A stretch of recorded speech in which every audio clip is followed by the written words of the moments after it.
Hello hello hello.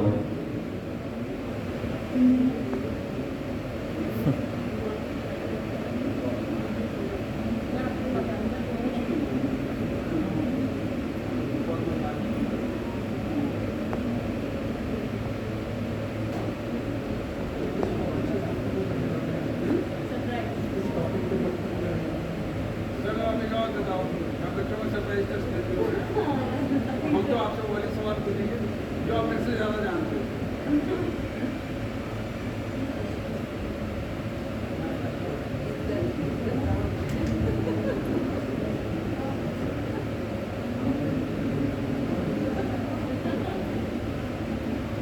हाँ जी बंधु, शुरू करें।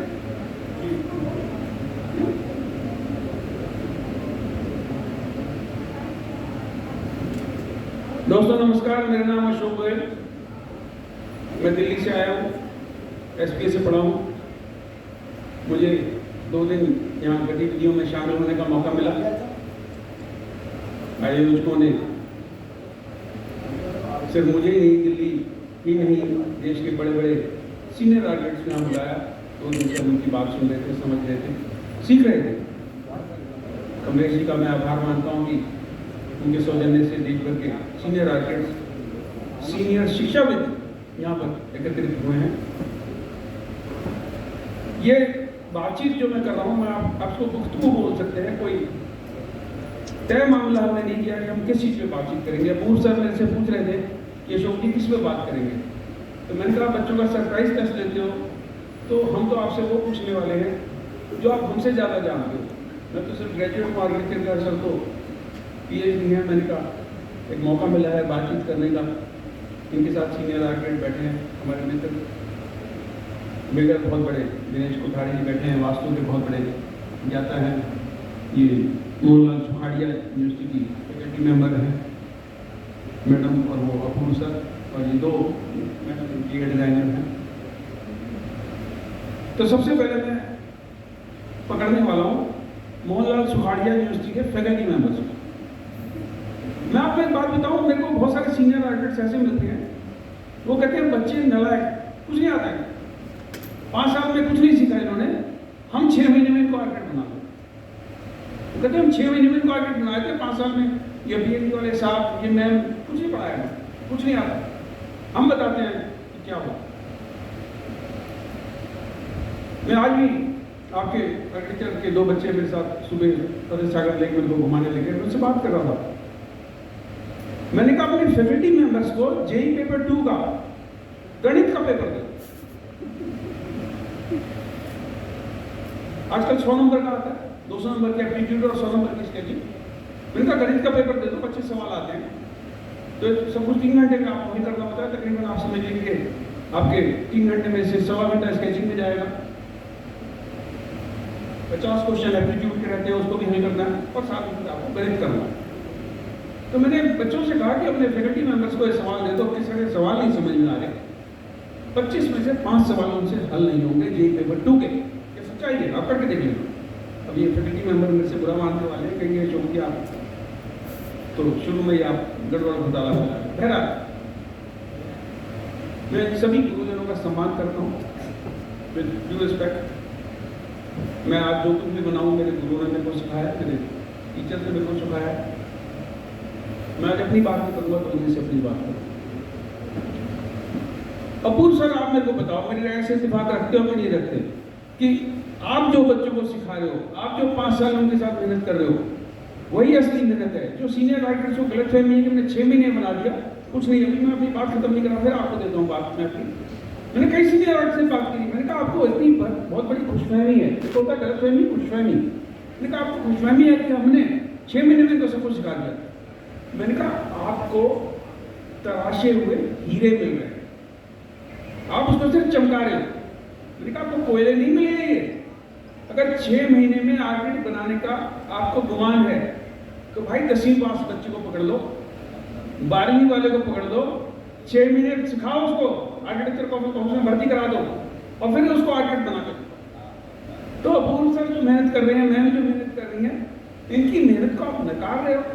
अशोक गोयल के गुरु ने जो उसको सिखाया, तो आप उनकी मेहनत को रखा आगे। अबूर सर आप बताओ, आप क्या कहते हो, मेरी राय से इत्तेफाक रखते हो कि नहीं? सर बिल्कुल आपकी बात से पूरा इत्तेफाक रखता हूँ, और एक बात मैं कई बार मेरे स्टूडेंट्स के साथ भी शेयर करता हूँ कि मुझे रतन टाटा जी की लाइन याद आती है आपकी इन बात से ही। रतन टाटा जी ने एक बार बोला था, किसी ने उनसे पूछा था कि आप रातों रात स्टार कैसे बने, तो उन्होंने एक ही बात बोली थी, रातों रात स्टार बनने के पीछे मेरी 25 साल की मेहनत है। तो जो 6 महीने में जो आर्किटेक्ट और स्टार बन रहे हैं उसके पीछे इनकी 5 साल की पूरी मेहनत है। और कई बार 6 साल 7 साल भी, 6 साल 7 साल भी लग जाते हैं कई बार। बिल्कुल सर। तो एक बेस जब मजबूत होगा तो 6 महीने या 2 महीने 1 महीने में भी कोई बहुत अच्छा बन सकता है। क्योंकि देखो स्टूडेंट लाइफ और professional life there is a mild gap, तो वो गैप जब आप प्रोफेशन के अंदर जाएंगे तभी फिल हो पाएगा।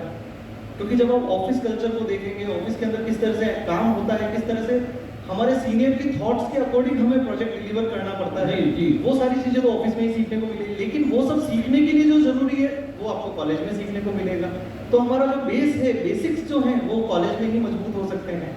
तो इसीलिए अगर हम 5 साल स्टूडेंट्स के ऊपर मेहनत कर रहे हैं, स्टूडेंट उस लेवल पे पहुंच रहे हैं कि वो 6 महीने में निखर के एक अच्छे आर्किटेक्ट बन रहे हैं, तो ये तो बहुत अच्छी चीज़ है। और इस चीज़ में अगर वो बड़े आर्किटेक्ट खुश हो रहे हैं तो उसकी खुशी में तो हमारी खुशी है सर। मेरे से कई बार लोग पूछते हैं, अशोक जी अच्छा आर्किटेक्चर कॉलेज कौन सा है? जो मेरे डिजाइन एंट्रेंस की बुक्स में है, पेज पर से टाइप बनाते हैं, सब अच्छा आर्किटेक्चर कॉलेज कौन सा है? मैं कहता हूँ वही अच्छा आर्किटेक्चर कॉलेज है जो आपको घुसने दे, आपकी चॉइस नहीं है, एडमिशन मेरिट में मिलता है। मैंने 71 में एसटी में ट्राई किया, नहीं हुआ, बीएडीएस बनाने चला गया। 72 में फिर एंट्रेंस एग्जाम दिया, 40 नंबर का एप्टीट्यूड टेस्ट था, 40 नंबर की स्केचिंग, 20 नंबर की स्टोरी राइटिंग। फिजिक्स केमिस्ट्री में नहीं पूछते थे हमसे। तो जो आर्किटेक्चर कॉलेज आपको पूछने थे वही अच्छा है। फिर उसके बाद आपके पास ये चॉइस बचती है कि निकटतम आर्किटेक्चर कॉलेज कौन सा है। और एक बात और समझिए, आप कहते हैं अच्छा आर्किटेक्चर कॉलेज कौन सा है, या पूर्व सर भी तो चाहेंगे मेरे को अच्छे बच्चे मिले, तो ये भी तो नहीं चाहेंगे मेरे को अच्छे बच्चे मिले, जो मेरिट में बच्चे आए हैं वो हमें मिले। अब मैं सीनियर आर्किटेक्ट सर बैठे हैं इनके साथ, सर आप क्या कहते हैं, आप बच्चों को पढ़ा रहे हो या पूर्व सर पढ़ा रहे हैं? ईमानदारी से जवाब देना। ईमानदारी से जवाब दो। तो हम जनरली स्टूडेंट्स को लेते हैं, थोड़ा सा लाउडली बोले, माइक पास कर लें। जो स्टूडेंट्स को हम जब लेते हैं जी ऑफिस में, हम ये डेफिनेटली होता है कि उनकी बेस मजबूत तो होता है लेकिन उनको दिखाना नहीं आता है। शुरुआती 2-3 दिन में डर रहते हैं, देन स्लोली, बिकॉज हम भी कोई नया काम करते हैं, पहले डरते हैं, देन एडजस्ट करते हैं, देन एडेप्टेबल होते हैं, देन धीरे धीरे हम उसमें सीखते हैं, देन एक्सपर्टाइज करते हैं। सो नॉलेज तो होते हैं, जैसे बहुत बार मुझे बहुत आता है लेकिन बहुत बार स्टेज पे आने के बाद भूल जाता हूँ, क्योंकि वो एक डर था कि मैं स्टेज पे आया, मुझे बहुत लोग देख रहे हैं। जी उस कॉन्शियस की वजह से अपन जो एक्चुअली आते हैं वो भी भूल जाते हैं। लेकिन मान लो सामने वाला आपको कंफर्टेबल बना देते हैं, धीरे धीरे आपकी निखार आती है उसमें, देन एक्चुअली आप जो बोलना चाह रहे हो वो बोल सकते हो, देन जो टैलेंट कम्स आउट। सो 5 साल की जो आर्किटेक्चर एजुकेशन जो है, जो ग्राइंड होती है, कोई भी कॉलेज है, it can be any college है। आपके साथ भी हुई, आप भी ग्राइंड होकर पहुंचे हैं। मैं जैसा भी मोहनलाल सुखाड़ी यूनिवर्सिटी है, आई थिंक सेकंड बैच है अभी फिलहाल, तो मैं मेरी आंध्रा यूनिवर्सिटी कॉलेज के सेकंड बैच से हूँ। जो कल मेरे 2 दोस्त आए थे वो भी सेकंड बैच से ही थे। जी हमको आपको एटलीस्ट एक रूफ तो है, हमारा रूफ भी नहीं थे हमसे, नो ड्राइंग लेवल्स, नथिंग। तो हमारे टीचर्स बहुत अच्छे थे। सो टेक्निकली क्या था कि टीचर्स हमको इतना अच्छा सिखाया है, although we didn't have the comforts, कोई कंफर्ट्स नहीं था हमारे पास, पेड़ के नीचे था फर्स्ट ईयर, बीच बीच में सिविल इंजीनियरिंग डिपार्टमेंट के एक कमरा यूज़ हो जाता था। देन स्लोली स्टूडियो मिला सेकेंड ईयर में जब हम आए थे। मेरे से पहले बैच और थे, उसकी और हालत खराब थे, मैं सेकेंड बैच से हूँ। So I could see the same thing in Mohanlal Sukhadia university. The advantages, they have a roof, they have facilities and they have the same teachers जो हमको मुझे उस टाइम मिले थे, उसी लेवल की क्वालिटी का टीचर्स अभी है नहीं। Wonderful sir. देखो अपूर्व सर, एक बात तो है, इतने सीनियर आर्किटेक्ट ने आपकी मेहनत पे मोहर लगा, तो ये एक बड़ी खुशी की बात है कि हम एक सीनियर आर्किटेक्ट हमारे बीच में हैं। तो मोहनलाल सुखाड़ी यूनिवर्सिटी की, बल्कि सारे गुरुओं की मेहनत को सर मोहर लगा रहे हैं। मैम आप क्या कहते हो, बच्चों में मेहनत करते हो कि नहीं करते? सर मेहनत करनी माइक थोड़ा पास ले जाए। सर, मेहनत तो करनी पड़ती है, पर बच्चे भी बहुत मेहनत कर रहे हैं, बिकॉज दे ऑल्सो अच्छा, मैंने सोचा आप कहेंगे बच्चे पढ़ते नहीं हैं। कर रहे हैं वो, they are also trying their best, but yes, हमें भी, क्योंकि इट्स अ सेकेंड बैच, और हमें भी मतलब बताना है कि हाँ आर्किटेक्चर कॉलेज है सिटी में आर्किटेक्चर कॉलेज है, and being in a city like Udaipur, there is an ample of opportunity for the design as such to grow, the community as such to grow. Apart from all the commercial projects that we all are doing, the city needs good designers. And I think एक college होना एक city में अपने आप में आधा काम हो गया कि वी प्रोड्यूस गुड डिज़ाइनर्स, जो अच्छे डिज़ाइनर्स निकलेंगे जो रेडी है फील्ड में और सिटी के लिए कुछ। मेरे को तो एक काम की बात बताओ, बच्चों को अच्छे नंबर देते हो कि नहीं? क्या नहीं देते ना? हाँ नहीं मैडम, अब सुनो, बच्चों को अच्छे नंबर देने की बात बताता हूँ आपको, क्योंकि मैंने कहा गुफ्तगू है, कोई फॉर्मूला हमारा फॉर्मेट नहीं है। सर के पास समय था, मेरे पास थोड़ा सा, मैंने कहा चलो बातचीत करते हैं। किससे सुनाते हैं आपको? मेरे भांजे की वाइफ, मेरी सिस्टर के लड़के की वाइफ मेरी भांजी हो गई, वो CPT अहमदाबाद की पढ़ी। मेरा भांजा CPT अहमदाबाद का, मेरिट पे गए थे दोनों, होशियार बच्चे थे दोनों। स्विट्जरलैंड की 6 महीने के एक्सचेंज प्रोग्राम में गए। तो करीब 4 साल पहले शिवा टीचिंग वास्तुकला अकेडमी, गुरु गोविंद सिंह यूनिवर्सिटी के तहत कॉलेज है। तो my Neiphiu told me, Manoj उसका नाम, कहता है मामा जी मेरी पत्नी को समझाओ, कॉलेज से आती है आप वो बोला कहती है बच्चे कुछ पढ़ते नहीं, नालायक हैं, हम मनोज इतनी मेहनत करते हैं, हम उनको कैसे पास कर दें, कैसे नंबर दें? तो मैंने कहा बेटा मैं क्या बताऊं? कहता है आप एक और बात तो करो, उसका BP हाई हो रखा है। लव मैरिज करी थी दोनों ने। मैंने उसको पकड़ा, मैंने कहा बेटा लीना ये क्या बोल रहा है, तेरा BP रोज हाई हो रखा है। मैंने दे दे सबको 90% नंबर, तेरा क्या जा रहा है? कैसे जा रहा था? जैसे मैं नहीं मानती नंबर को, ये नहीं देंगे अभी, आप मान जाएंगे तो तू बताओगे 90% देंगे। मैं आपको भरोसा दिला के जा रहा हूँ, सर भी आपको सर भी मान जाएंगे थोड़ी देर में। इसलिए बैठा हूँ यहाँ, उनका एक फैकल्टी मेंबर हाथ लगे, ये चीजें नहीं रुक जाओ, बाकी नहीं आएगी। मेरे मास्टर जी नहीं हो आप, समझाओ आगे देंगे आपको। मैं लीना की बात बता रहा हूँ। तो मैंने कहा बेटी क्या कर रही थी मुझे, क्यों आगे बोला हो रही है? मैं खामखा बीपी आई कर दे दे 90% नंबर, तरीके से जाने बाद में तेरे को कौन याद रखेगा, बच्चे तेरे को कहाँ याद रखेंगे? कहती है सर मामा जी हमने इतनी मेहनत करी है, काम नहीं करते, नलायक बच्चे, कुछ नहीं, शीट्स भी नहीं बनाते, नकल मार के बना लेते। तो मैंने कहा जो खराब वाला है उसको 60% दे दे, थोड़ा अच्छा उसको 80 दे दे, जो तेरे को घना अच्छा लगे 95 दे दे। कहती है ऐसे थोड़ा होता है। मैंने कहा कैसे होता है? मैंने कहा बेटा बात सुन, मैं स्पीड में कैसे गया, मेरे पिताजी की कोई जान पहचान नहीं थी, CPT में कैसे गए, बैठ में गए हम लोग। तो तुम्हारे वास्तुकला अकेडमी में या सेल्फ फाइनेंसिंग कॉलेज में या जो कॉलेज नए बने हैं उनमें वो बच्चे जा रहे हैं जिनको SP में एडमिशन नहीं मिला, उनको CPT में CCA में एडमिशन नहीं मिला, उनको IIT खड़गपुर में एडमिशन नहीं मिला, IIT रुड़की में नहीं मिला, वो लोग जा रहे हैं। तो क्या उनको आर्किटेक्ट बनने का राइट नहीं? कहती मामा जी मैं तो सहमत नहीं हूँ आपसे। तो मैंने कहा ठीक है, DP बढ़ाती रहे, आगे बोला होती रहे। अब आपकी बात सुनना बड़े कठोर शब्द है, शायद आपको सुन के हंसी आए या आप सोचें कि ये बुजुर्गवाद कैसी भाषा इस्तेमाल करते हैं। मैंने कहा बेटा बात सुन मेरी, तेरे को बताता हूँ एक बात। तो सुंदर सी लेडी है, शादी के बाद 10 साल में थोड़ी मोटी हो गई है, बच्चे पता क्या बोलेंगे? मैं माइक पे बोल रहा हूँ, आवाज को रिकॉर्ड करवा रहा हूँ। मैं क्या बोलेंगे? मोटी भैंस घर से लड़के आती है पति से, हमें फेंक करके चाहिए।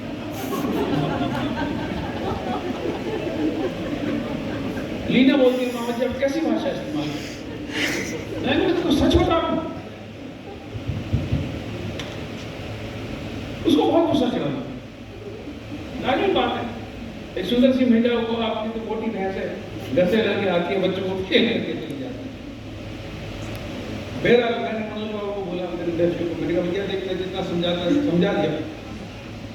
तीन दिन बाद उनकी जूरी थी, पता नहीं 3 दिन लीना जी ने क्या सोचा और उन्होंने वही करा, 70% से नंबर देने शुरू करे, 95% नंबर दे। ठीक, मेरे को मैसेज करा मामा जी आई एम रिलैक्स्ड, और मैंने सबको बड़े अच्छे नंबर दिए, आई एम हैप्पी नाउ। कहती है मेरे कुलीग ने मेरे से पूछा, कोई सीनियर आके थे कि लीना क्या कर रही है, ये कौन सा तरीका है नंबर देने का? कहती है मेरा हृदय परिवर्तन हो गया। तो मैं कपूर सर का मैम का हृदय परिवर्तन करने यहाँ आया कि ये बच्चों पे रहम करो, जो आपके मास्टरों ने आप पे जुल्म करा, इन पे मत करो। अब ये मैम में से मान गई है कि आपको सबको अच्छे नंबर देंगी, ठीक है। और मैं बच्चों से भी अभी एक बात बोल रहा था रास्ते में गाड़ी में, जिन भी बच्चों से मिलता हूँ, सर मैं अभी बारी नहीं दे रहा आपको, नहीं समझाओ मेरे सर, मेरे पास बहुत सारी बातें हैं, समझाओ। ऐसे थोड़ी है माइक करे आते हैं, मैं मॉडरेटर हूँ, आप क्या बोल रहे, ऐसे थोड़ी होगा। मेरी बारी चल गई सर, मेरी संवैधानिक का लिहाज करो यार। हाँ, मैं बच्चों को बता रहा था, मेरे 2 लड़के आके थे, मास्टर्स के कॉलेज में पढ़ाते हैं। जब कॉलेज में पढ़ते थे मैं उनको बोलता था, किसी को जाके कोई क्रिकेट लेने में जाएंगे तो ये मत बोलना कि मेरे पिताजी या मेरी वाइफ की माँ भी आर्किटेक्ट थी कि मेरे फादर ने बताया ऐसे से, तो कहेंगे जाके बाप से पढ़ते। तो फैकल्टी का सम्मान करना, पूरा रिगार्ड करना, उनकी बात समझना। आप फर्स्ट ईयर में, सेकंड ईयर, थर्ड ईयर में आप आर्किटेक्ट नहीं बने। सर ने ग्रेजुएशन किया, ग्रेजुएशन किया, PhD किया, तो उन्होंने भी कितने पापड़ मिले। तो आपने आर्किटेक्चर की 3 किताबें 4 किताबें पढ़ के आप विद्वान नहीं हो गए ना। बैठिए, इतने साल का टीचिंग एक्सपीरियंस हुआ, इतने साल में वही सारे सब्जेक्ट जो आपने पढ़ रहे हैं, आप पढ़ रहे हो तो मैडम आपको पढ़ा रही है, तो इनकी तो टिप्स है। इनको रात के 2 बजे आप उठाओ के पूछ लोगे ना कि आइसोमेट्रिक व्यू बना हुआ है, इसका ऑर्थोग्राफिक पोजीशन बना दें, सोते बना देंगे। इनको उसके लिए किताब खोलने की जरूरत नहीं है। तो मैं बच्चों को ही बोल रहा था, पूरा सम्मान करो, और भले ही आप उनके डिजाइन क्रिट से डिसएग्री करते हो, आप उनको एंटेगनाइज ना करो, नाराज मत करो। आप उनको बोलो sir, yes I think you are telling me better solution, I think अगर मैं ऐसे करूँ तो बेटर हो जाए। तो ये मैं आपके बच्चों को भी तरीका समझा रहा हूँ कि आपसे अच्छे नंबर कैसे लेने हैं। हाँ जी सर, आप पिछले तोड़े थे, बताओ। मैं ये पूछना चाह रहा था, सुबह आपके साथ में वॉक पे कौन 2 बच्चे आए थे। अच्छा, चलो ये बात भी ठीक है। अब सुबह मेरे साथ जो 2 बच्चे थे उसका वीडियो यूट्यूब पे डल गया। आपकी काफी परिवर्तन सुनो, हुआ। वो 2 बच्चों का वीडियो यूट्यूब पे डल गया, और वो तस्दीक करेंगे इस बात को कि जो बात मैं बोल रहा हूँ मैंने ईमानदारी से उनको बोली थी कि नहीं बोली थी। ठीक है मैम, ये इंटीरियर डिजाइनर मैम बड़ी शांति से बैठी है। मैम आप बताओ, आपके पास जो बच्चे आते हैं जिनको आप अपने ऑफिस में काम देते हो, आपने भी जो जीवन में उतार चढ़ाव देखे हैं, किस तरीके से क्लाइंट से आपने डील करा आज जहाँ तक जिस भी आपको काम पे पहुँचे, तो भाई सर से हम 2 मिनट बाद में बात करेंगे, क्योंकि इससे हमें बहुत सारी चीज़ें समझनी है, वास्तु भी समझना है, इनके अनुभव भी समझने हैं। तो मैम आपको क्या लगता है कि तो बच्चे इस प्रकार के आपको मिल रहे हैं, दूसरी बात आप क्या बाकी बच्चों को सिखाते हो जो पूर्व सर नहीं सिखा पाए, या हीरे आपको मिल रहे हैं, सिर्फ उसको चमकाने की जरूरत है?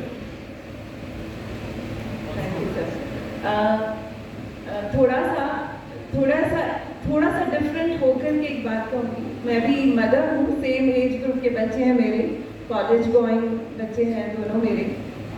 दोनों इस फील्ड से नहीं है। जब वो स्कूल में पढ़ते थे तो ज़रूर उनके लिए था कि मैथमेटिक्स है तो IIT कर लो या इस तरह की चीज़ें कर लो। पर मैंने एक ही चीज़ सीखी है कि बच्चों को सपोर्ट चाहिए होता है, पेरेंट का सपोर्ट चाहिए होता है और स्कूल और कॉलेज का सपोर्ट चाहिए होता है।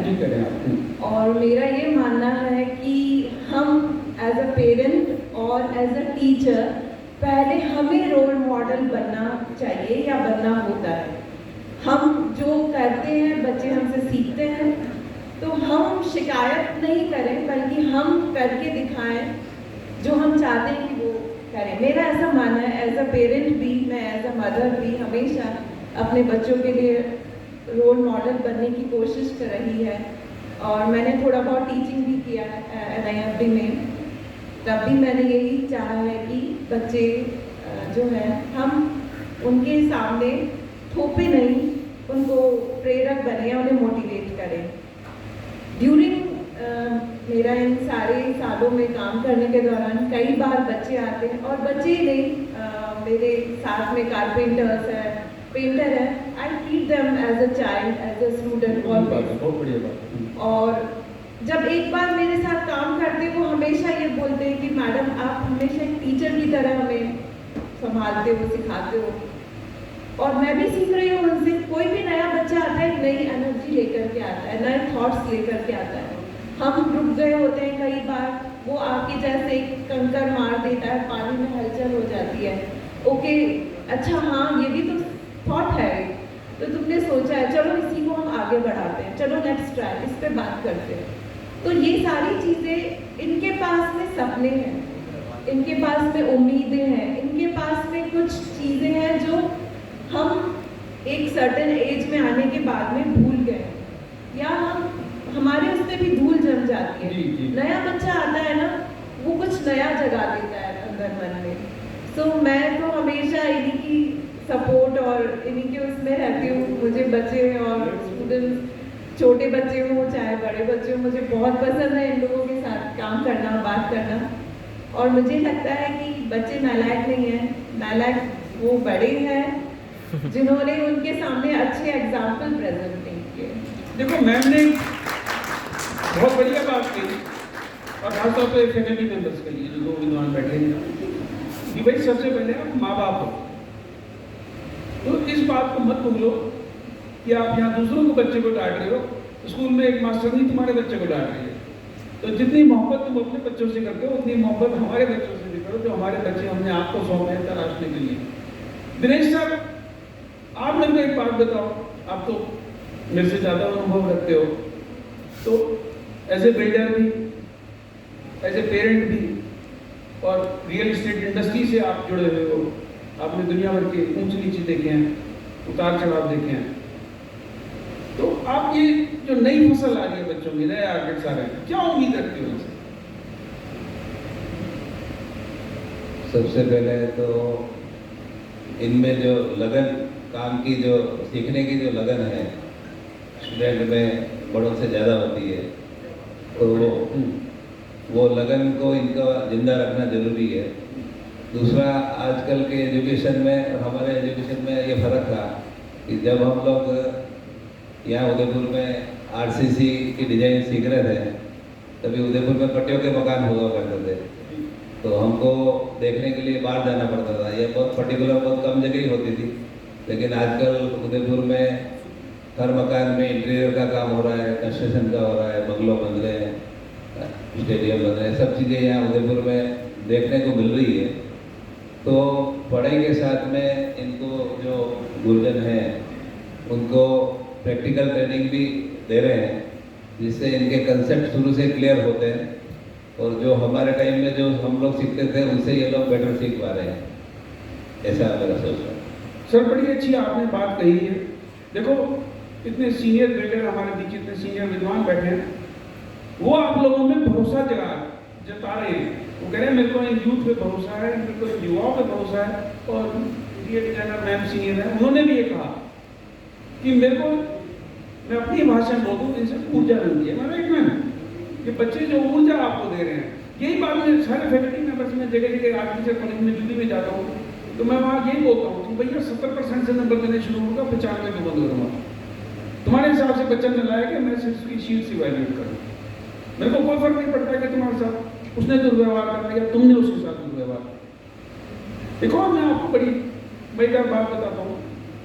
मैं पढ़ाऊँ 15 रुपये महीने की फीस में, यूनिवर्सिटी के अंदर था इसलिए हमारी 1 साल की 180 रुपये फीस होती थी। मैं अपने पेरेंट्स की 5वीं औलाद हूँ, तो अगर 5 लाख रुपये साल की फीस होती तो मैं तो कहीं शायद सब्जी बेच रहा होता।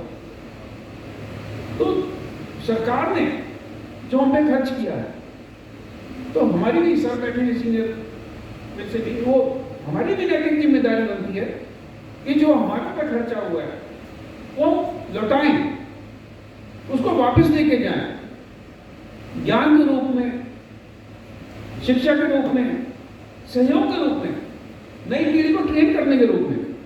कई बच्चे मेरे से पूछते हैं सर कौन सा सॉफ्टवेयर आना चाहिए आर्टिस्ट को? बहुत सारे सॉफ्टवेयर हैं, 2-3 दिन पहले वो दिखा रहे थे जीपीटी और क्या क्या 15 सॉफ्टवेयर बता दिए, बटन दबा दो 150 डिजाइन निकल आते हैं। बहुत सारे लोग पूछते हैं सर कौन सा सॉफ्टवेयर आना चाहिए? मैं उनको एक ही बात बोलता हूँ, आपको शायद सुन के हंसी आए कि क्लाइंट से पैसे कैसे लेते हैं।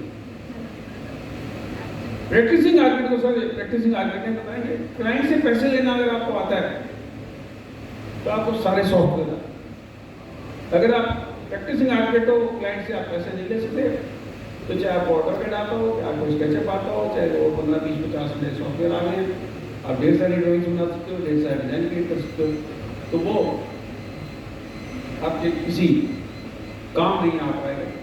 3-4 दिन से 2 दिन से सीनियर आर्किटेक्ट भी इस बात को बता रहे हैं कि यू हैव टू अंडरस्टैंड कि उनकी मानसिकता क्या है, वो आपसे क्या अपेक्षा रखते हैं। दिनेश जी बैठे हैं, सीनियर बंदे जो रियल एस्टेट से जुड़े हैं, सब मैं ठीक कह रहा हूँ बात की नहीं, आप भी अपना प्रोडक्ट बेचते हो तो आपको समझना पड़ेगा मैं किसके लिए बना रहा हूँ भवन, किसके लिए बना रहा हूँ इमारत, मेरे को थोड़ी रहना है। मैं अगर 1000 हाउस बनाए तो मैं थोड़ी रहूँगा उसमें, तो मेरे को समझना पड़ेगा कि भाई उसकी आवश्यकताओं की पूर्ति मैं कर रहा हूँ कि नहीं। तो एज ए कंसल्टेंट हम अगर अपने क्लाइंट की आवश्यकताओं की पूर्ति नहीं कर रहे तो हमारी सारी पढ़ाई लिखाई बेकार है। मुझे मान लीजिए वाम कलर पसंद है, क्लाइंट को ब्लू कलर पसंद है, मेरी अपब्रिंगिंग ऐसी कि नहीं हमारे यहाँ ठंड ज़्यादा पड़ती है, वाम कलर तो ठीक है, स्कूल में तो फिर ज़्यादा सर्दी लगेगी, तो हम अपने अपेक्षाएं, अपनी आकांक्षाएं उनके ऊपर थोप रहे हैं। सर आप क्या कहते हो, मेरा ये सॉफ्टवेयर वाला फार्मूला ठीक है कि नहीं? नहीं, I don't think so, because sir अभी जो जनरेशन है ना सर थोड़ा सा लाउडली बोलेंगे आप। अभी जो जनरेशन जो है वो अपनी जनरेशन से काफ़ी अलग है सर। आई ऑलवेज से मतलब अपन थोड़ा वाइज ज़्यादा थे, अभी के लोग स्मार्ट ज़्यादा है, ठीक है, तो विजडम हमें ज़्यादा होते थे और अभी लोगों में अभी जनता में स्मार्टनेस ज़्यादा है। फॉर एग्जांपल कोई सॉफ्टवेयर सीखना है, ये बहुत जल्दी सॉफ्टवेयर सीखते हैं, बट वही है कोई वाइज बातें करते हैं, ये तरीके से काम करना चाहिए, इस प्रोसेस से काम करना चाहिए जी, तो प्रोसेस फॉलो नहीं करते हैं, but they are very good with the software and the smartness, so वो फिगर आउट कर लेंगे, ऐसा नहीं है, because they have a different thought process. अभी का जो सिस्टम थोड़ा अलग है, बिकॉज मैं आज भी कैलकुलेटर यूज़ नहीं करता हूँ, मैं कोशिश करता हूँ मैथमेटिक्स में दिमाग से करूँ, बट जितना भी हमारे ऑफिस में है वो सब कैलकुलेटर यूज़ करते हैं, सॉफ्टवेयर यूज़ करते हैं। मैं आज भी हाथ से स्केच ही करता हूँ, जी, I am still not good with software. आएगा तो यहीं से ना, तो अब मैं सॉफ्टवेयर सीखता हूँ तो भी मुझे आता नहीं हो, लेकिन अभी AI का कुछ किया था वो जल्दी आने लगा, सो मुझे खुद को भी काफ़ी बार समझ नहीं आता है कि इंसान जो बने हुए ना, भगवान ने बड़ा कॉम्प्लिकेट करके डिज़ाइन भेजा है इसको। Every man is different, every woman is different, जी, बिल्कुल, और एवरी जनरेशन इज डिफरेंट। कुछ लोग डिटेलिंग में बहुत अच्छे होते हैं, कुछ लोग जैसे I know Ruchira, she is very good with detailing, he is very good with design, so ये कॉम्बिनेशन है, तो ऑब्वियसली बच्चे को तो अच्छे होंगे। और इंस्पायर तो कहीं नहीं तो होता ही है, जैसे आपको देख के वी गॉट एन एनर्जी, आप कल भी देखें, आपको परसों भी देखेंगे, आपकी एनर्जी अपने एक इंस्पिरेशन की, या इनकी जैसा हम थोड़ा ओल्ड एज आएंगे तो आगे तो अच्छा लगेगा, यू आर इंस्पिरेशन, मतलब आप मैं ओल्ड नहीं बोल रहा हूँ, हाँ मैं उस पर भी आपत्ति करने वाला था। so it is, but that is one kind of inspiration। और कुछ लोग मुझे देख के कुछ बोला था, सर आप कल वहाँ कर रहे थे, वो हमने देखा था करके, उनके लिए मैं इंस्पिरेशन बना था। सो एवरीबॉडी, जैसे मेरी मदर मेरी इंस्पिरेशन थी, आई वॉट माई मदर यस्टरडे, क्योंकि जो मैं नहीं कर पाया वो बहुत छुट्टी में कर लिया, क्योंकि मैं ये कॉम्प्लिकेट डिज़ाइन सोच रहे थे, हमको कोई सोल्यूशन आ नहीं रहे थे, बट मेरी मदर ने कोई कुछ बना रहे थे, तो उसको देख के मैंने ऐसे ही नॉर्मली पूछा, तो even a lemon can give you wonderful solution sometimes. So inspiration कहीं से भी आ जाती है, कहीं से भी प्रेरित हो सकता है आदमी, और सडनली थॉट प्रोसेस चेंज हो गया, आदमी की दिशा बदल जाएगा। सो आई डोंट थिंक आप आज से मेहनत करते लगे रहो, enjoy your life, in your student life, लेकिन ऐसे एक दिन आएगा आपको कोई सडन चेंज आएगा, उसके बाद आपको nobody can stop you, you will just fly out, so you don't need to worry, that's what I think. मैं सर आपकी बात को एक चीज ऐड कर रहा हूँ, इन बच्चों को भी एक बात बता रहा हूँ। मैंने कहा समर वेकेशन में किसी आर्किटेक्ट के दफ्तर में जाके काम मत करना, जिंदगी में समर वेकेशन दोबारा कभी नहीं आएगा। एंजॉय 5 साल समर वेकेशन आती है, जिंदगी में कभी नहीं आएगी, सीखने के लिए पूरी जिंदगी पड़ी है। मैं आर्किटेक्चर में पढ़ता था जब तक समर वेकेशन थी मेरी, उसके बाद से 79 के बाद से अब तक समर वेकेशन नहीं आई है। 24 आवर सर्विस है, सुबह 5:45 बजे उठ जाता हूँ, रात का सोने का पता नहीं 11 बजेंगे कि 12 बजेंगे। आपकी इस पॉइंट को मैं एक, जैसे आपने एजुकेशन और इंस्पिरेशन बोला था ना, जो कॉलेज टाइम में ऑब्वियसली हम टीचर्स को देखते थे एज ए रोल मॉडल, और उस टाइम कोई उस सिटी में कौन फेमस आर्किटेक्ट है, हम उसको फॉलो करते हैं, उसको हम कोशिश करते हैं नकल करें, वो क्या कर रहा है, वो हाउ इज बिहेविंग, उनको देख के कुछ करते हैं। देन थोड़ी और बड़े लेवल में उनसे और बड़े आदमी को देखते हैं, उसको थोड़ा फॉलो करते हैं। सो कहीं कहीं फॉलो करते करते आपकी खुद की एक स्टाइल आती है। Then you slowly come into your own practice, आपकी ग्रूव में आओगे। अभी मेरी जब एक लेवल आने के बाद सीखने का एक जगह एक स्टॉप हो जाता है। यू नो आपको पता है कि आप प्रैक्टिस इस तरीके से हो जाता है, क्लाइंट्स ऐसा आ रहा है, आप एक सॉर्ट ऑफ एक गाड़ी में आ जाते हो। देन लर्निंग स्लोली कम होगी, आप you are happy with your life. जिस दिन आप खुश हो गया मैं अब ठीक है, देन आपकी लर्निंग थोड़ा स्लो होती है। इसी टाइम में I put this point because there are so many vendors here. मेरी एजुकेशन वापस स्टार्ट होती है वेंडर्स के साथ, बिकॉज वेंडर्स जब आते हैं मैं सबसे ज़्यादा इंपॉर्टेंस देता हूँ मेरी वेंडर्स को, बिकॉज वो लोग आके हमको सिखाते हैं। बिकॉज वो लोग आ जाते हैं, मैं आई सी दैट एटलीस्ट मेरे ऑफिस आते हैं, उनको चाय मिलें, एक 15 मिनट बैठें और कोशिश करता हूँ स्टाफ ने कोई ना कोई इससे इंटरेक्ट करें। इफ पॉसिबल मैं इंटरेक्ट करता हूँ और वो नया प्रोडक्ट लेके आ रहे हैं, उस नया प्रोडक्ट को हमने कभी पढ़ा ही नहीं कॉलेज में, वो नए प्रोडक्ट को बहुत अच्छा समझाता है हमको। वो एक सॉर्ट ऑफ लर्निंग हो रहा है हमारे लिए। और मान लो अच्छा लगा हम यूज़ करते हैं, अच्छा नहीं लगा हम उनको बोलते हैं, देन वो कन्विंस करते हैं अच्छा क्यों है। इस इंटरेक्शन में वी लर्न समथिंग। और वेंडर्स आई थिंक हर दिन 4-5 वेंडर्स आते हैं, हमारी एजुकेशन आज भी बरकरार है, we are learning daily. I mean thanks to all the vendors for sitting here. मैं सर एक चीज मैं आपकी नहीं मैडम बारी नहीं है यार, एक बात ऐसे नहीं है तो पकड़ कर मैं भूल जाऊंगा। मैं तो तैयारी भी नहीं की, आप तो तैयारी करके आते हो। अभी समर वेकेशन की बात है। हाँ समर वेकेशन, हाँ ये बता दें, ठीक बात है। हाँ जो सर कह रहे हैं कि समर वेकेशन में किसी ऑफिस पे नहीं जाएं, तो मैं उसी को आगे कुछ सुझाव देना चाहूँगी एज अ पेरेंट।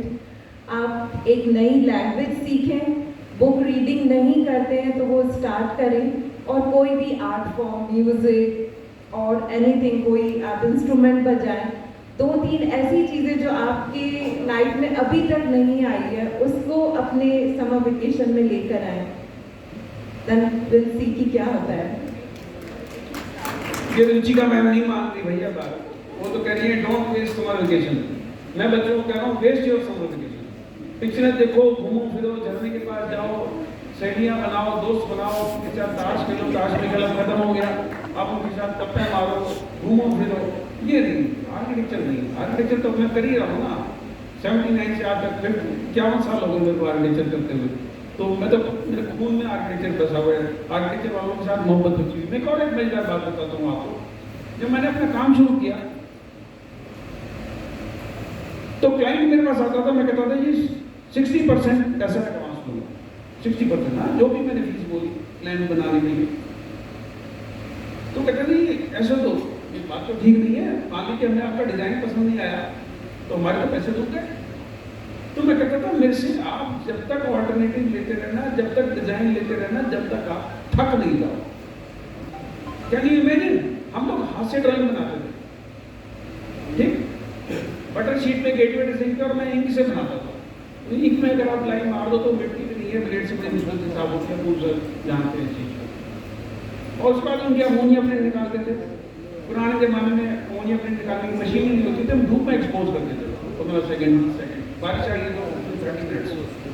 तो तब मेरे में ये गुर्दा था, मैं उनको बोलता था जब तक डिजाइन लेते रहना मेरे से, जब तक आप थक नहीं जाओ। आज बच्चों को मैं यही बात नहीं बोलता, मैं उनको दूसरी बात बोलता हूँ। कई बच्चे कहते हैं सर आर्किटेक्ट्स को विज्ञापन अलाउड नहीं, तो ये पूरा जुल्म है हमारे साथ। मैं कहता हूँ जुल्म नहीं, आपको बहुत फायदा है। जागरण अखबार में 2.5 सेंटीमीटर बाई 2.5 सेंटीमीटर का, भास्कर अखबार में 2.5 सेंटीमीटर बाई 2.5 सेंटीमीटर, यानी 1 इंच बाई 1 इंच का अगर आप विज्ञापन बुक करने जाएंगे, डिस्प्ले विज्ञापन किसी नॉर्मल करने पे जाकर पता कर लेना 25,000 रुपए का, इतना सा 25,000 रुपए का। तो भैया पैसे कहां से लाओगे? बिल्डर साहब तो कर सकते हैं आगे किसका विज्ञापन, आप नहीं कर पाओगे विज्ञापन। तो आपकी बड़ी भलाई है कि विज्ञापन पे रोक लगी हुई है। बड़े आर्टिस्ट तो जो बिल्डर है, जो कॉन्ट्रैक्टर है, वो उनके नाम पे विज्ञापन निकाल देंगे, बिल्डिंग डिजाइन बाई फलाना ठिकाना, office contractor, building design by Charanjit Shah, building design by संगीत शर्मा। तो इसलिए आपको खुश होना चाहिए कि जो विज्ञापन पे रोक लगी है ये आपका फायदा है। फिर बच्चे में से पूछते हैं, सर अगर विज्ञापन नहीं करें तो मेरे को कैसे लोग जाने, उसे कैसे पता चलेगा उदयपुर के फलाने चौराहे पे रमेश गुप्ता जी का लड़का विपुल गुप्ता आर्किटेक्ट बन गया, कैसे पता चलेगा उसे? तो उसका एक ही तरीका है, समाज से जुड़ो, समाज के सरोकारों से जुड़ो। सारे शादी ब्याह बर्थडे में जाओ, जैसे मैं कहीं भी शुरू हो जाता हूँ आप भी शुरू हो जाओ।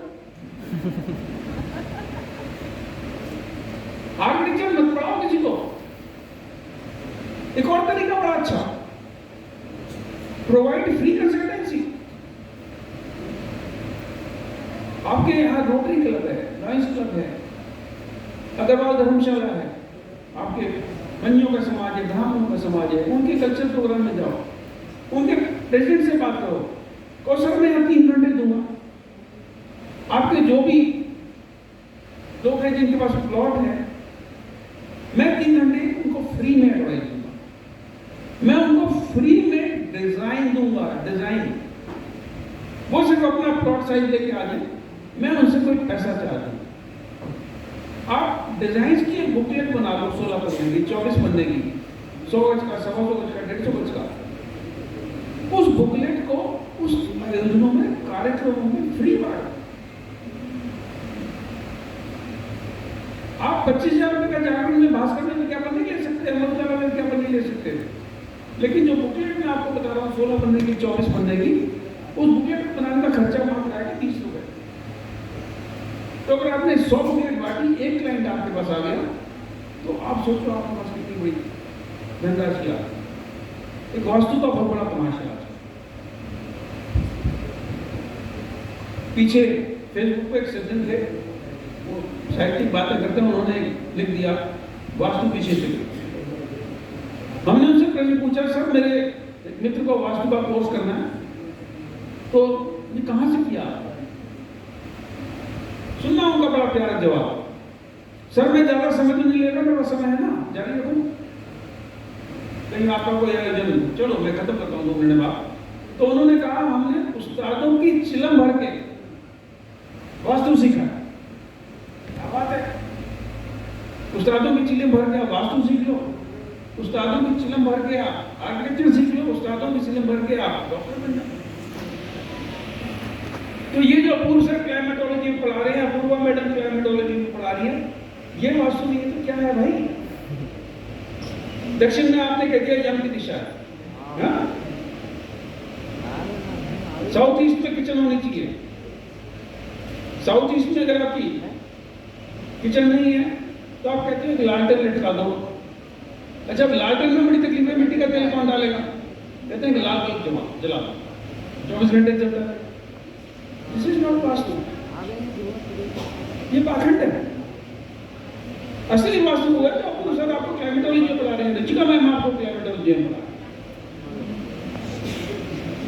तो समाज में जो इस तरह की चीजें हो रही है, आप जाकर लोगों को वास्तु के बारे में बताओ ना। ये 100 रुपए में जो किताबें मिल रही है वास्तु को किताब नहीं है, वास्तु किताब क्लाइमेटोलॉजी की किताब है, जो सर रुचिका मैम और इनके सीनियर फैकल्टी में बस आपको पढ़ा।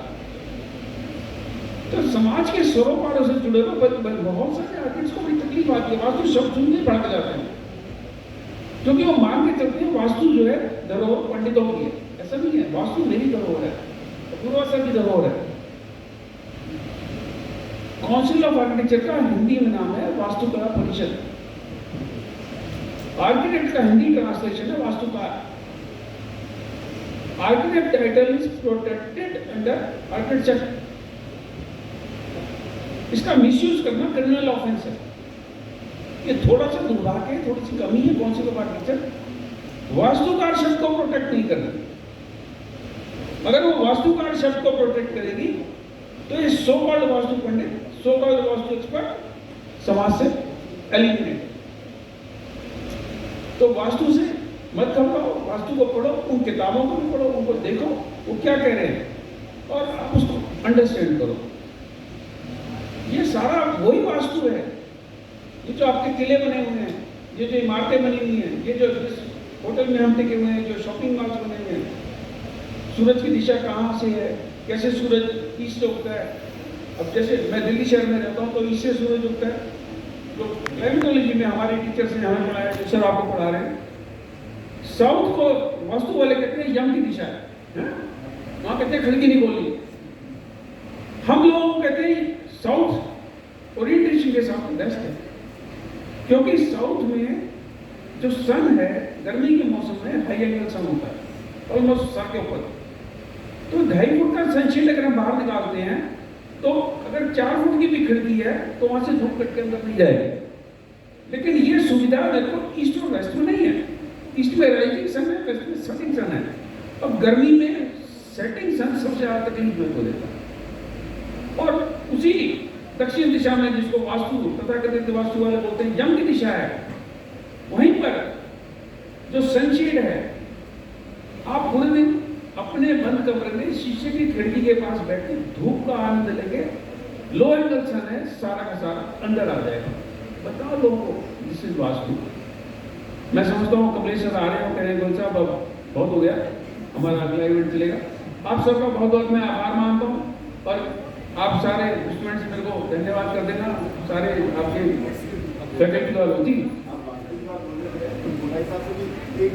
हाँ बिल्कुल सर, आप में से मैं समझता हूँ आप इत्तेफाक करोगे कि वास्तु वही है जो मैं कह रहा हूँ कि कुछ फर्क है। जो आप बोल रहे थे कि वास्तु, तो वास्तु का तो आप लोग तो ही है, लेकिन वास्तु का जो मीनिंग मतलब एक्चुअली बहुत भ्रांतियाँ हैं अभी समाज में कि बेसिकली क्या, जैसे आपने बोला कि भाई किचन है, तो किचन साउथ ईस्ट में क्यों मानते हैं, क्यों होना चाहिए? क्योंकि सुबह की धूप साउथ ईस्ट में आएगी। बिल्कुल ठीक है। इसी तरह सेकंड नंबर नॉर्थ वेस्ट मानते हैं, तो उसमें भी शाम की धूप उधर आती है। मतलब किचन ऐसा होना चाहिए जिसमें चाहे आधा घंटे आवे 1 घंटे आवे धूप आनी चाहिए। बिल्कुल ठीक है। अब हमारा उदयपुर, जैसे आप कह रहे थे साउथ अच्छा नहीं है, मैं नहीं कहता हूँ, लेकिन जैसे कह रहे हैं लोग, जब भी जी साउथ के अंदर यदि खुला है तो सर्दी में दिन भर धूप आएगी। क्या धूप आना बुरा नहीं है? तो इसका मतलब ऐसा नहीं है। मैं जिसके भी वास्तु करता हूँ, साउथ में खिड़की चाहिए। मैं एक जगह जो खुद वास्तु करता था जी, उसके मकान में गया, मतलब उसको तकलीफ हो गई तो फिर मेरे को बुलाया वास्तुकार को। तो उसने क्या कहा, साउथ खराब है, उसने पूरे मकान के साउथ में बाउंड्री वाल, मतलब पूरा उधर 1.5 वाल, मतलब कुछ भी नहीं है। दिन में 12 बजे भी उसको लाइट लगा रही, दिन में 12 बजे भी उसको लाइट लगानी पड़ रही है, मतलब कुछ भी अंधेरा पूरा कर। मैंने कहा भाई ये कौन सी वास्तु है तुम्हारी? तो वास्तु के बारे में जो आप समझ रहे हैं, बहुत सारी भ्रांति हैं। 10 दिशाएं हैं ऊपर नीचे, उसको ऊपर छोड़ देते हैं तो 8 दिशाएं हैं। 8 दिशाएं अच्छी है क्योंकि भगवान ने बनाई है, सब अच्छी है। जैसे आप टीवी देखेंगे तो टीवी में सब चैनल अच्छी है, लेकिन कोई चैनल आपके लिए अच्छी है, कोई मेरे लिए अच्छी है, कोई इनके लिए अच्छी है। इसी तरह हर आदमी की अलग वास्तु होती है, हस्बैंड और वाइफ की भी अलग वास्तु हो सकती है। हर साल वास्तु चेंज होती है जी। अब आप क्या बोलोगे वास्तु के बारे में? एक और सर ने जो बात बताई, इससे जुड़ी बात मेरे को, हर साल वास्तु चेंज होती है, क्योंकि आपने देखा होगा कि जीवन उतार चढ़ाव से भरा है। किसी को आप ये नहीं कह सकते हो कि ये बिल्कुल ही 100% ऊपर ही जा रहा है, कभी नीचे नहीं आ रहा है।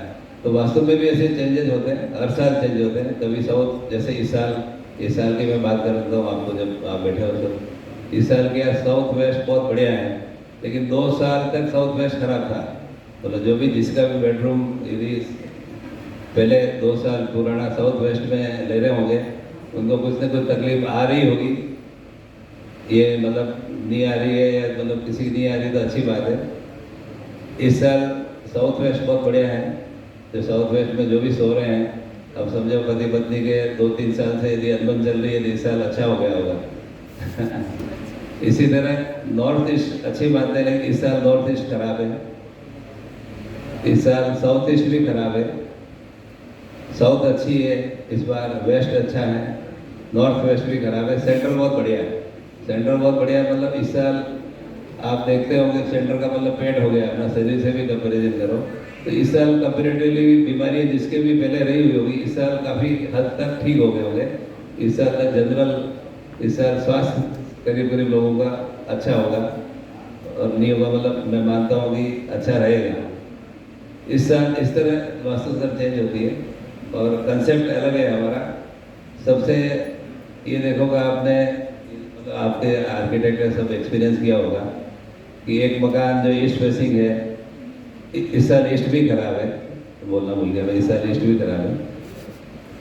ईस्ट फेसिंग ही मकान है या साउथ फेसिंग मकान है, 4 मकान बिल्कुल अच्छे हैं, उसमें सब लोग अच्छे सुखी रह रहे हैं, और 5 मकान 10 मकान छोड़ के उसमें तकलीफ आ रही है। सर मैं एक निवेदन करूं, मैं बीच में रुक रहा हूं, मैं भूल जाऊंगा, मैं बुजुर्ग आदमी हूं, मैं भूल जाता हूं। एक निवेदन करता हूं, अब कई जगह चर्चा होती है कि बीम के नीचे नहीं सोना चाहिए है, क्योंकि बीम में टेंशन होती है। अच्छा जी, अब वो कहते हैं टेंशन कैसे दूर करें, तो बांसुरी लटका दो, वो बांसुरी आपकी सारी टेंशन लपक लेगी। मेरी कई लोगों से बात हुई, मैंने कहा एक बात बताओ, मेरी पत्नी की जन्म कुंडली में लिखा है उसका पति 80 साल तक मरने वाला है। मेरी माँ जिंदगी भर सारे भगवानों को हलवा पूरी खिलाती रही, तो वो हलवा पूरी मेरे काम नहीं आएगा, वास्तु पुरुष कैसे खा जाएगा मेरे? तो मैं समझता हूँ कि जो आपकी कर्म है वो सबसे बड़ी चीज है, जो आपकी शिक्षा है वो सबसे बड़ी चीज है। ना आप किसी राक्षस से डरो, ना वास्तु पुरुष से डरो। वास्तु पुरुष भगवान का एक रूप है, और किसी भी प्रकार का कोई भी भगवान, मैं भगवान का पुत्र हूं, मेरे को हानि नहीं पहुंचाएगा। क्यों सर, आप क्या कहते हैं? ये बहुत सब्जेक्टिव है सर। आई थिंक ये बहुत लंबे डिस्कशन हो जाएगा, सब्जेक्टिव हो जाएगा। जी। तो चलो हम सारे अपने विद्वान मित्रों को नमस्कार करते हैं, प्रणाम करते हैं, इनका आभार मानते हैं कि इन्होंने अपनी अच्छी अच्छी बातें हमें बताई, हमारी खराब बातें सुन ली इन्होंने। और मैं समझता हूँ कि अब कम से कम मोहनलाल सुखाड़िया यूनिवर्सिटी के छात्रों को इतना भरोसा हो गया कि भैया वहाँ कोई फेल होने वाला नहीं है। नमस्कार, धन्यवाद।